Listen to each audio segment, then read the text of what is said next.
What's your name and where do you live? My name is Larry England, and I live in Atlanta. Were you drafted or did you volunteer to fight in the Vietnam War? That's kind of a double question, double answer in the sense of I was going to be drafted.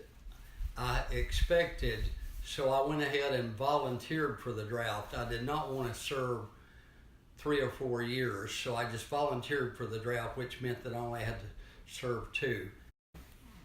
How did you feel about volunteering for the war? Well, I was opposed to the war on one hand, but I couldn't go to Canada. I could never have dealt with my dad and some other people if I'd done that. He was a guy who resented authority. He made sergeant 5 times, and he got busted, for attitude or whatever. My grandfather was captured twice by the Yankees, and they shot him another time, and he was just, he was lucky. Both of them lived through it. All right. What was your experience like when fighting in the war? Did you think the war was worth fighting?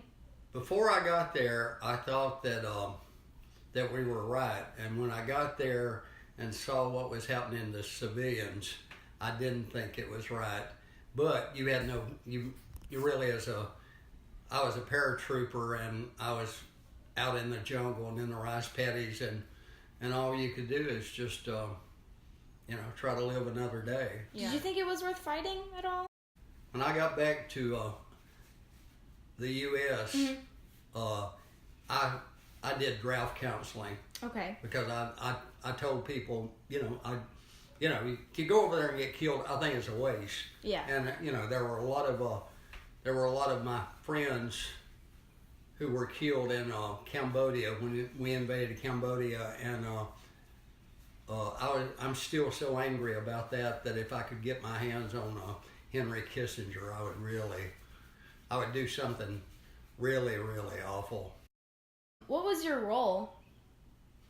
I was a paratrooper. Okay.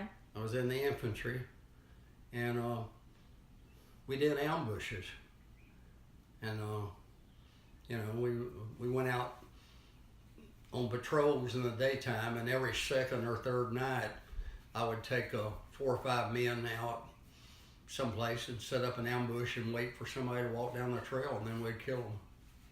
So, how often were you successful with your ambushes? Rarely, although we got ambushed too. Okay. Yeah, and we had several people killed in it. We were out on an ambush, and we were ambushed, and one guy was killed dead, and the other guy died on the helicopter going back to the rear. Okay. Did you make any friends during the war, and how close were you to them if you did? I made a couple of friends, and I'm in touch with a couple of guys from my outfit that were in my platoon. Okay. But we're not real close friends now. Anyway, those 2 or 3 people were extremely close. I mean, we spent,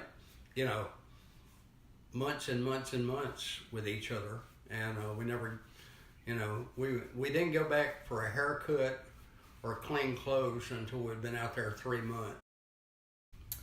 Did the war affect your confidence level at all? Oh yeah. Yeah?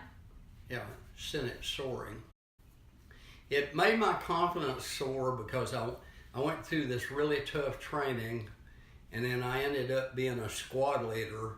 On the one hand, I would say I was stupid enough to jump out of a perfectly good plane, but on the other hand, I would say that I was really tough enough to survive all that training.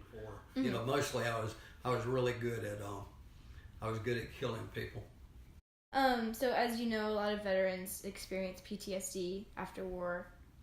So does that affect you at all? Oh yeah. Yeah?